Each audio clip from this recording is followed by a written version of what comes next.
ایک بہت بڑا سبق ہے جو اس باب اس حدیث سے مل رہا ہے، وہ ایسا سبق ہے جو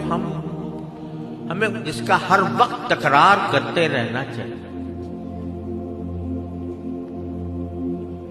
امام بخاری رحمۃ اللہ علیہ نے عجیب و غریب اپنی سنی اختیار فرمائی ہے اپنی کتاب کو شروع کرنے کے لیے۔